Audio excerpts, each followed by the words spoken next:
Hello friends, कैसे हैं आप लोग। जैसा कि आपको पता है ये यूपी ट्रिपल एससी पेट के लिए कोर्सेज चलाए जा रहे हैं।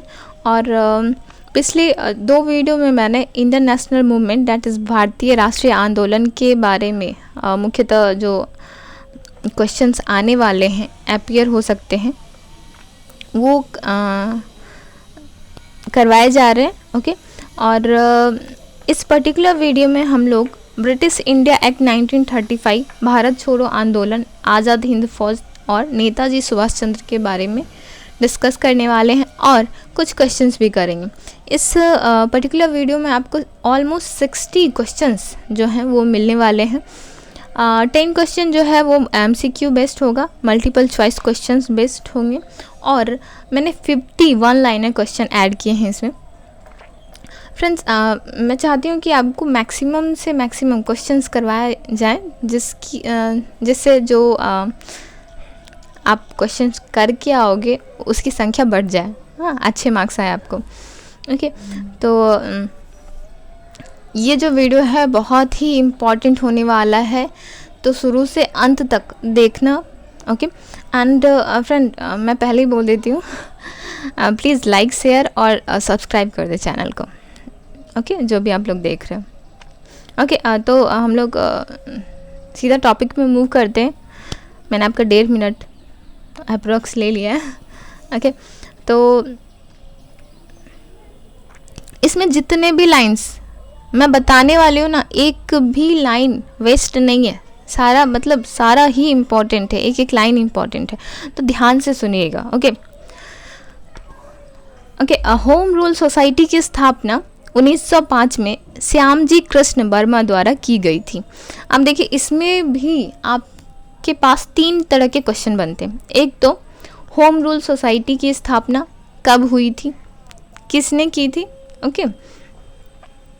या फिर आपसे पूछा जा सकता है कि इंडिया हाउस के स्थापक कौन थे, की स्थापना किसने की थी, तो श्यामजी कृष्ण वर्मा। ओके। तो 3 क्वेश्चन यहाँ से हो गए आपके, एक लाइन में 3 क्वेश्चन निकल रहे हैं। ओके, थोड़ा बहुत हम लोग बाल गंगाधर तिलक जी के बारे में पढ़ लेते हैं।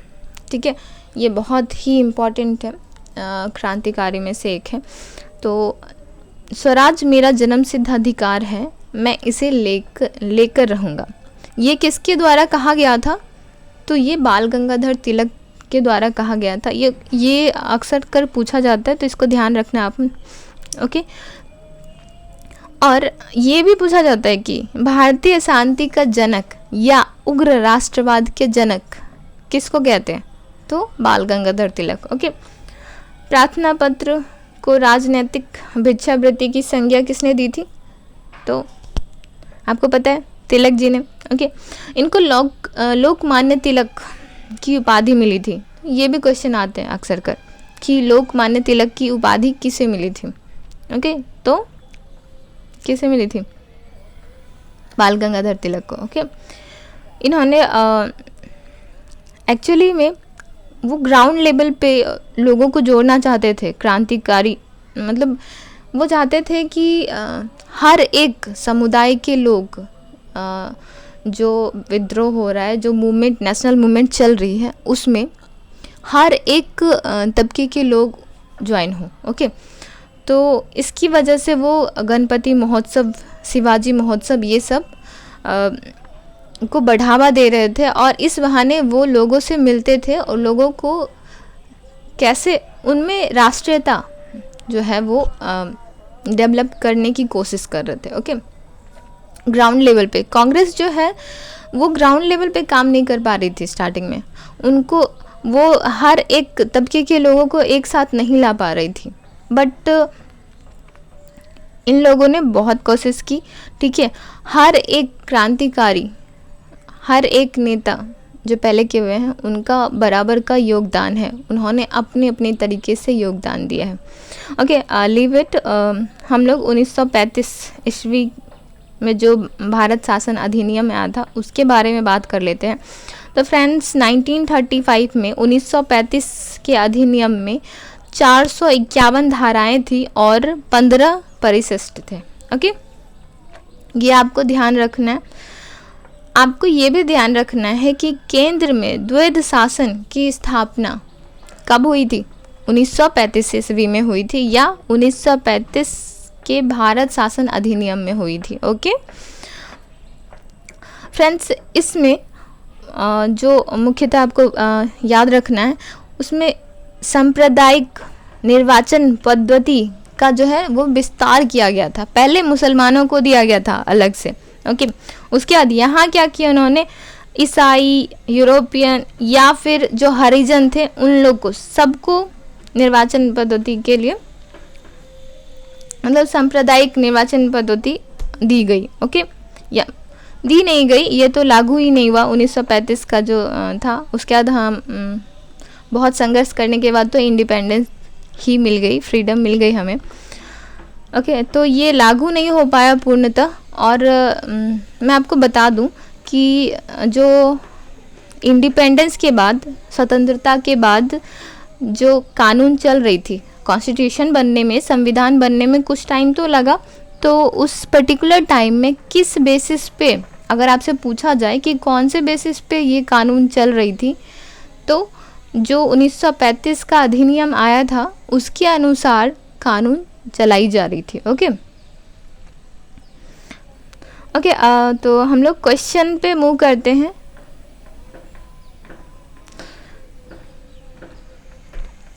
द्वैध शासन प्रणाली। द्वैध शासन प्रणाली क्या है? It's like bicameralism. जैसे कि अभी हमारा है ना लोकसभा और राज्यसभा, तो अपर हाउस और लोअर हाउस में बटा हुआ है, तो ऐसे को द्वैध शासन बोलते हैं, डायरकी बोलते हैं। ओके ओके तो निम्न में से किस अधिनियम ने केंद्र में द्वैध शासन प्रणाली को स्थापित किया?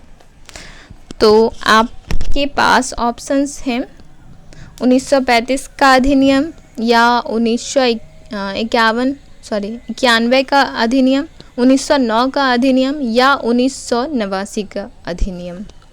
कौन सा होगा? तो इसका आंसर हो जाएगा 1935 का। ओके क्वेश्चन नंबर 2 है भारत में सचिव का पद किसके द्वारा निर्मित किया गया था? ओके तो सचिव का पद किसके द्वारा निर्मित किया गया था? क्वेश्चन नंबर, वीडियो को पॉज कर लो फ्रेंड्स, उसके बाद आंसर दो। ओके इस में एमसीक्यू वेस्ट बस 10 ही क्वेश्चन है, 10 क्वेश्चन के बस आंसर आपको देने, और बाकी 50 जो वन लाइनर है वो तो मैं ही बता दूंगी। ओके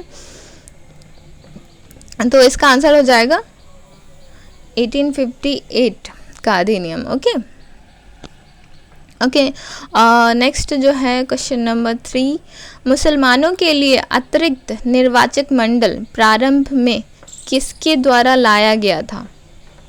किसके द्वारा लाया गया था? क्वेश्चन नंबर 3 का आंसर क्या होगा? मॉर्लो मिंटो सुधार 1909 में लाया गया था। ठीक है, उनको अलग से वोट, मतलब वो बस उनके जो भी, एक तरह से आप बोल सकते हो कि मुसलमान जो हैं वो मुसलमान को ही वोट करेंगे। ठीक है, ऐसा वाला सिस्टम आ गया था, दे दिया गया था। Okay okay question number 4, Bharat का संविधान लागू होने तक स्वतंत्रता के पश्चात इसका शासन किसके अंतर्गत चलाया गया? फ्रेंड्स मैंने अभी थोड़ी देर पहले ये क्वेश्चन डिस्कस किया है, तो आपको डेफिनेटली पता होगा। क्वेश्चन नंबर 4 का आंसर क्या होगा? संविधान लागू होने से पहले, संविधान जब बना नहीं था तब की बात कर रही हूँ मैं, तो तब तक स्वतंत्रता के बाद किस बेसिस पे जो शासन था वो चल रहा था? किस, ये 1935 के भारत सरकार अधिनियम के अनुसार। ओके अभी थोड़ी देर पहले मैंने इसको डिस्कस किया था। क्वेश्चन नंबर 5 क्या है? क्वेश्चन नंबर 5 है, किस अधिनियम के तहत बंगाल के गवर्नर जनरल को भारत का गवर्नर जनरल कहा जाने लगा? ओके ओके, ये जो आपके पास चार्टर एक्ट है ना, जितने भी अधिनियम देख रहे हो, मैं आपको पॉलिटी में करवाने वाली हूँ। ओके, और नेक्स्ट वीडियो जो होगी वो पॉलिटी से ही होगी, तो वो देखने मत भूलना, वो और भी ज़्यादा मतलब इंटरेस्टिंग है। ओके ओके, क्वेश्चन नंबर 5 का आंसर हो जाएगा 1833 के चार्टर अधिनियम द्वारा। ओके ओके, तो क्वेश्चन तो ख़त्म हुए, और अब नेक्स्ट हम लोग नेक्स्ट टॉपिक पे भारत छोड़ो आंदोलन पे मूव करते। भारत छोड़ो आंदोलन 8 अगस्त को, सॉरी 7 अगस्त, हाँ, भारत छोड़ो आंदोलन 8 अगस्त 1942 को स्टार्ट हुआ था। ओके, इसको अगस्त क्रांति भी बोलते हैं, और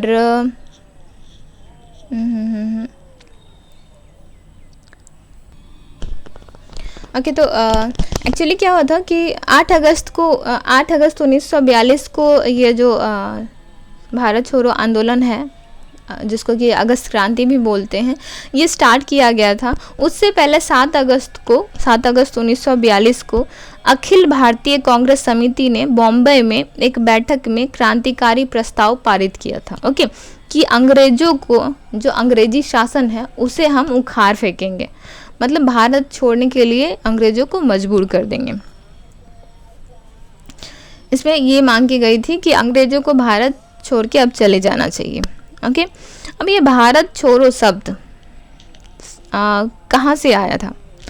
तो ये समाजवादी नेता यूसुफ मेहर अली जो है, उन्होंने दिया था।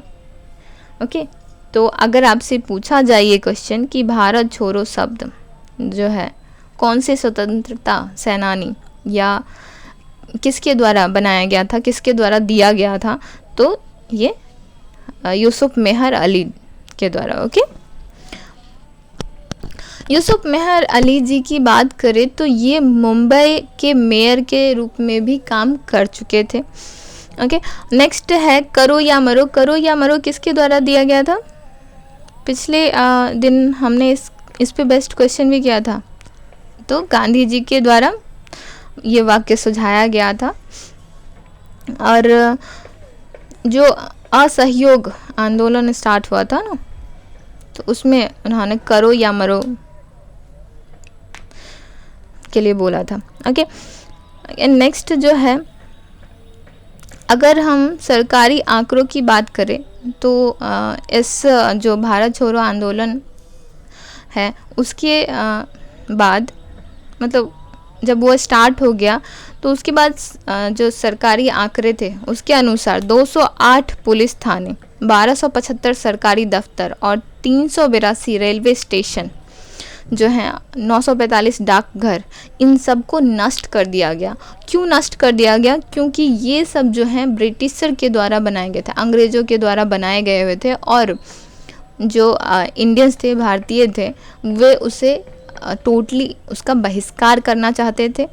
ठीक है, इसकी वजह से उस सब जितने भी उनके बनाए हुए सरकारी दफ्तर जो भी थे सबको नष्ट कर दिया। ओके, ऑलमोस्ट को नष्ट कर दिया। ओके, फर्दर हम लोग क्वेश्चन पे मूव करते। क्वेश्चन है, भारत छोड़ो आंदोलन का संकल्प निम्नलिखित में से किस शहर में पारित हुआ था? अभी हमने किया है ना टॉपिक में, तो क्या होगा आंसर क्वेश्चन नंबर 1 का? वीडियो को पॉज कर ले। ओके, उसके बाद आंसर दें। इट्स बॉम्बे। नेक्स्ट है क्वेश्चन नंबर 2, निम्नलिखित में से कौन सा संगठन BR अम्बेडकर द्वारा गठित नहीं है? ओके, इसमें आपके 3 क्वेश्चन बन रहे हैं, नहीं 4 क्वेश्चन बन रहे हैं एक पर्टिकुलर क्वेश्चन से। वो कैसे अभी मैं बताऊंगी, पहले क्वेश्चन का आंसर दो।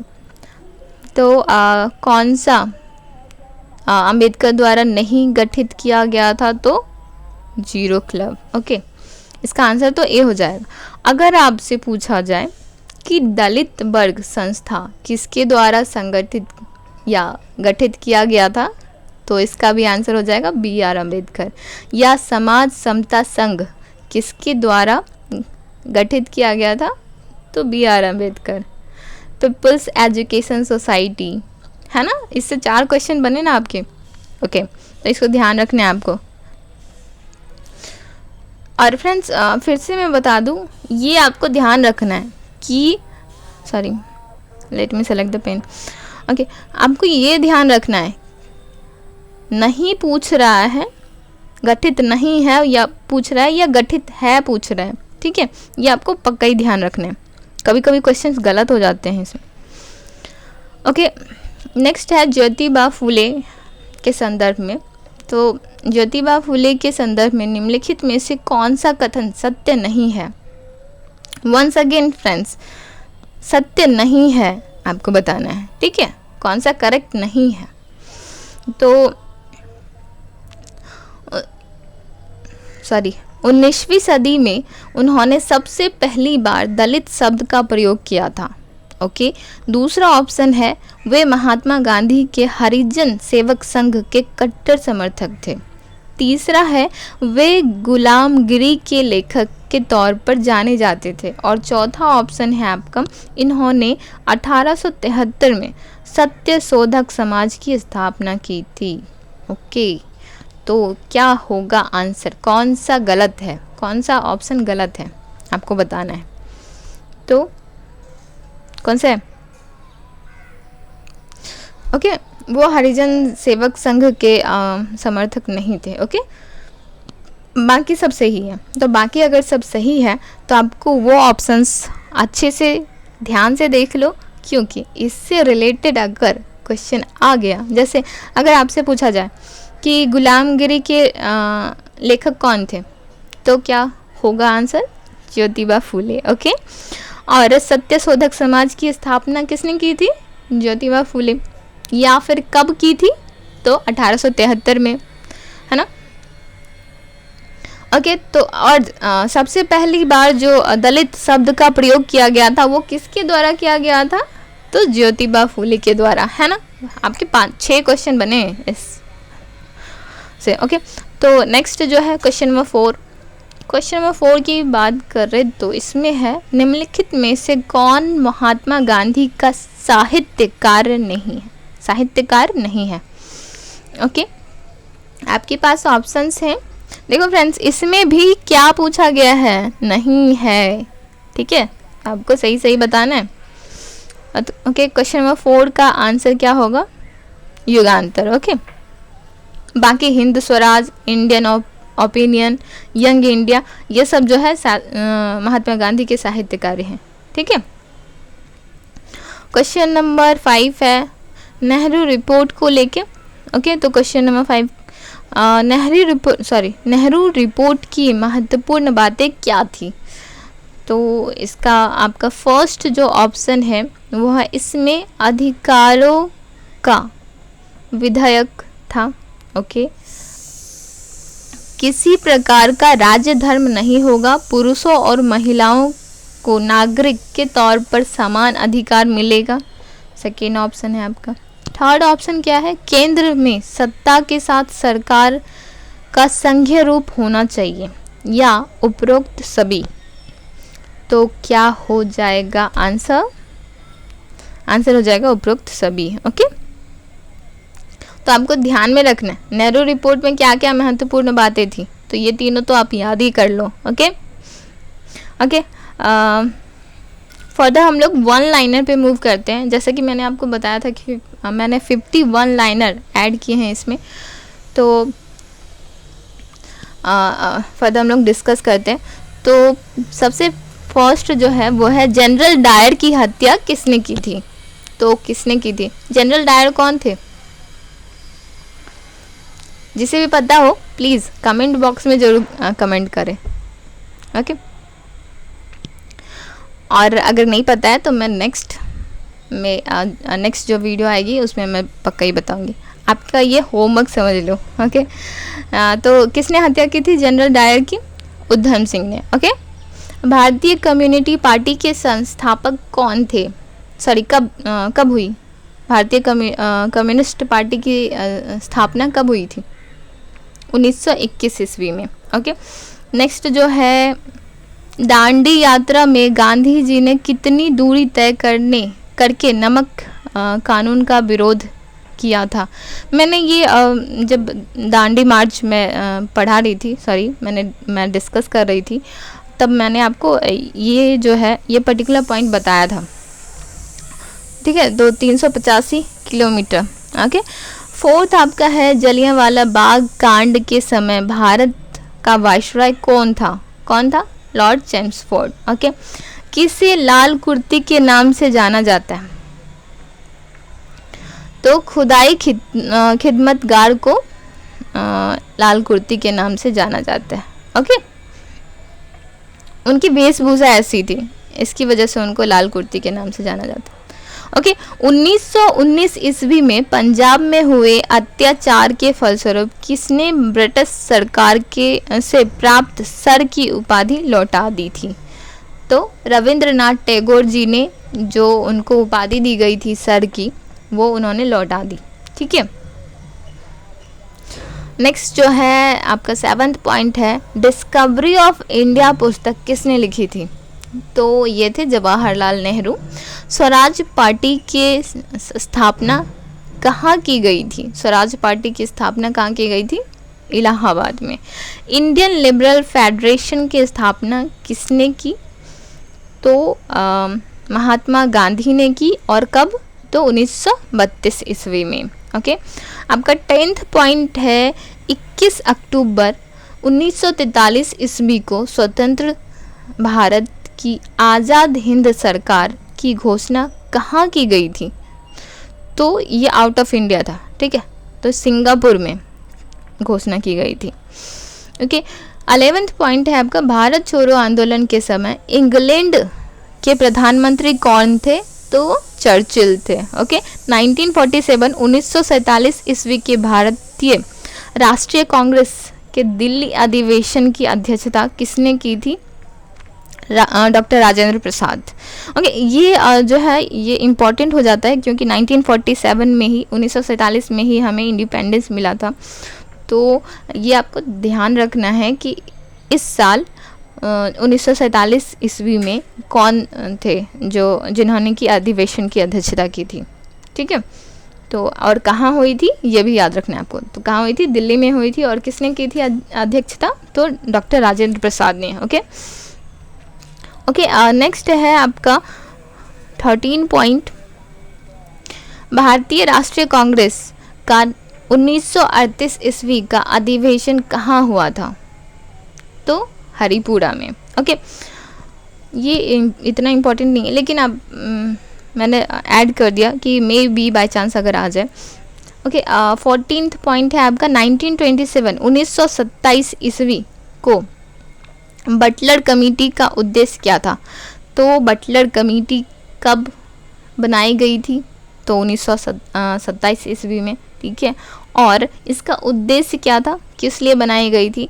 तो भारत सरकार एवं देशी राज्यों के बीच संबंध सुधारने के लिए। ठीक है, ओके, नेक्स्ट है करो या मरो। ये तो आपको अभी अभी हमने पढ़ा, करो या मरो किसने नारा दिया था ऐसा? तो महात्मा गांधी जी ने 1931 ईस्वी के कराची अधिवेशन में भारतीय राष्ट्रीय कांग्रेस की अध्यक्षता किसने की थी? तो यहाँ पटेल जी थे। ओके, इनको तो याद ही रखना है आपको, वल्लभ भाई पटेल, बहुत ही इम्पोर्टेंट लीडर। ओके, तो नेक्स्ट जो है 17, भारत में साइमन कमीशन के बहिष्कार का क्या कारण था? क्योंकि इसमें जो भी सदस्य थे, ओके, इस कमीशन में जो भी सदस्य थे सब के सब अंग्रेज थे, एक भी भारतीय नहीं था। ओके, मैंने पिछले वीडियो में भी आपको बताया था इस पर्टिकुलर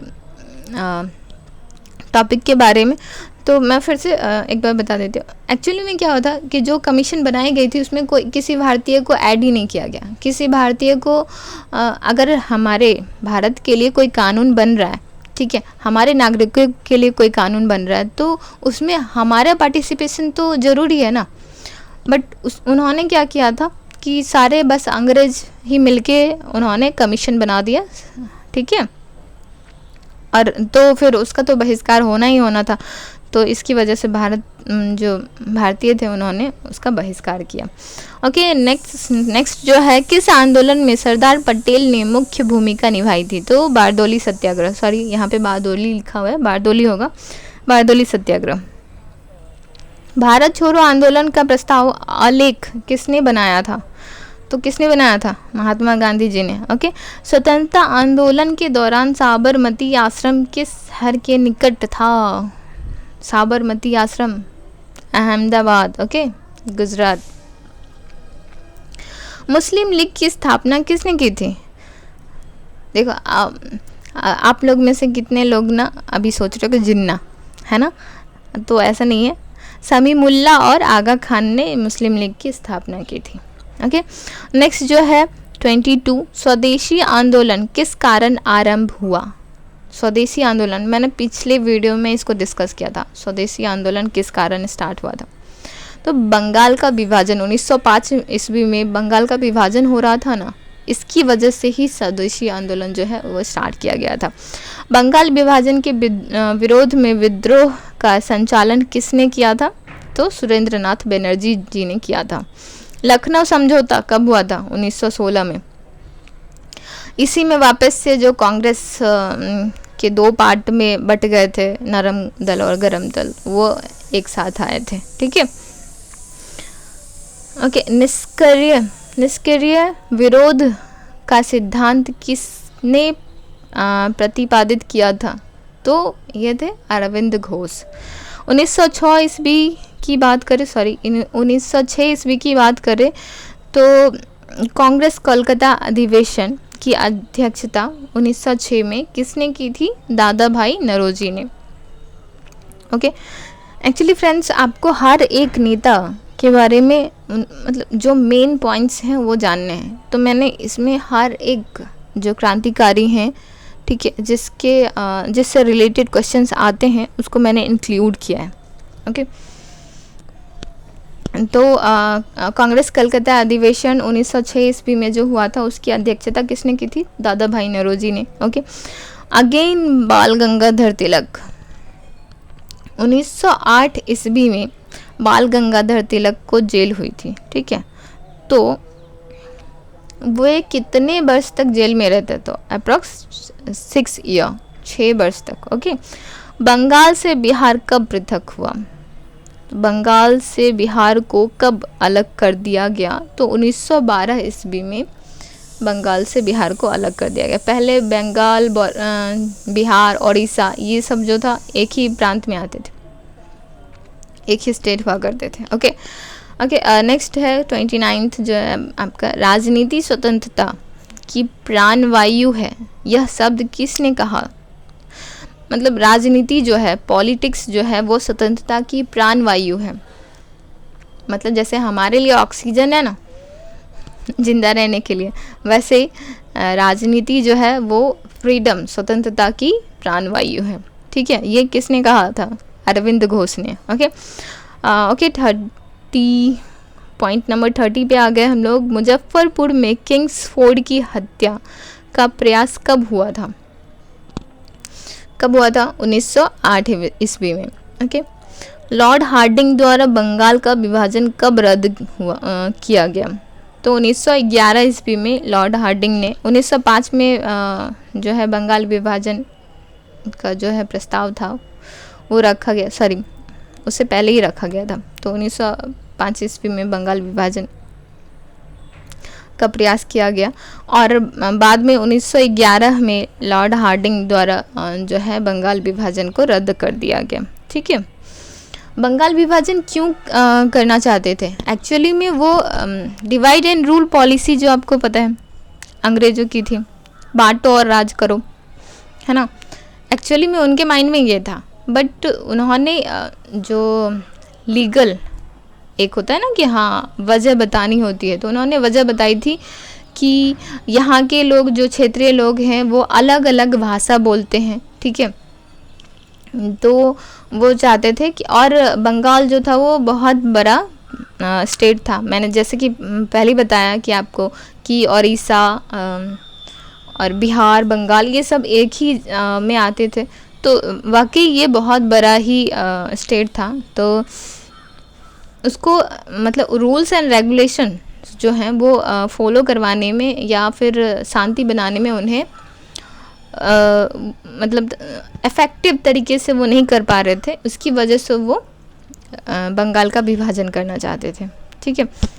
और हमारे स्वतंत्रता सेनानी ने बहुत ही ज़्यादा मतलब उन्होंने बहुत ज़्यादा अपोज़ किया इसको, बट फिर भी वो कुछ कर ना पाए।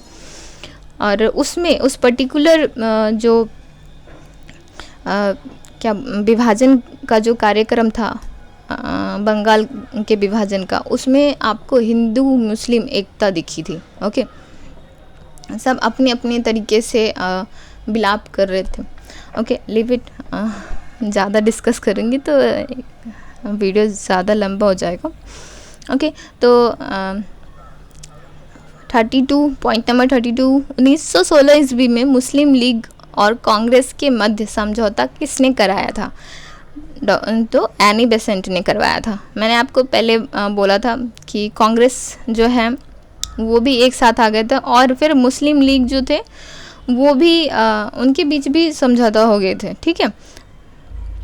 बट फिर भी एक तरह का जो था फूट जाति के बेसिस पे वो रह ही गया था। बाद में फिर आपको पता है 1947 में क्या हुआ, पाकिस्तान अलग हो गया।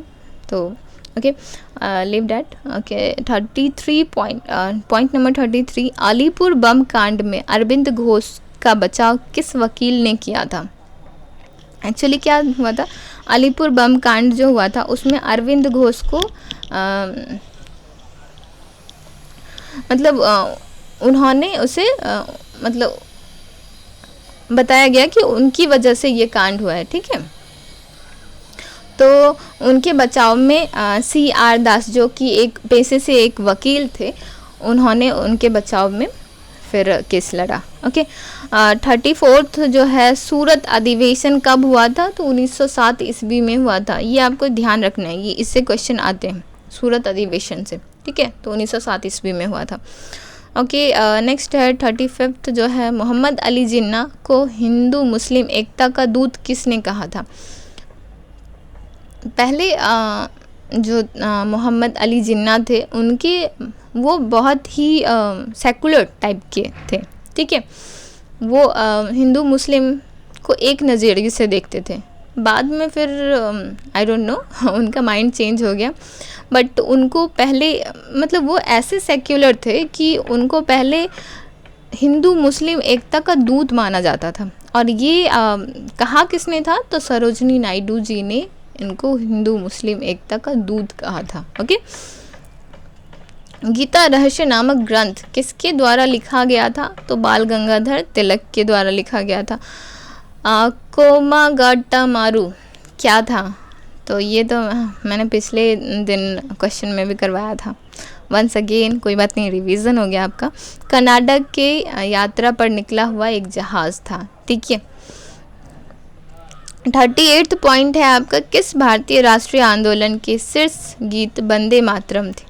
तो स्वदेशी आंदोलन के। ओके, अनुशीलन समिति क्या थी? तो एक क्रांतिकारी संगठन थी, ठीक है।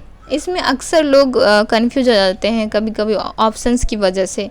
वो महिलाओं के बेस्ट कुछ ऑप्शन दे देते हैं, तो अनुशीलन कुछ ऐसा वर्ड ही है कि कोई कंफ्यूज हो जाए। तो आपको ध्यान रखना है कि ये जो है एक क्रांतिकारी संगठन था, ठीक है। पॉइंट नंबर 40 है, भारत में गरम दलीय आंदोलन का जनक किसे माना जाता है? तो जो मोस्ट इफ़ेक्टिव नेता थे गरम दल के, वो कौन थे? बाल गंगाधर तिलक जी।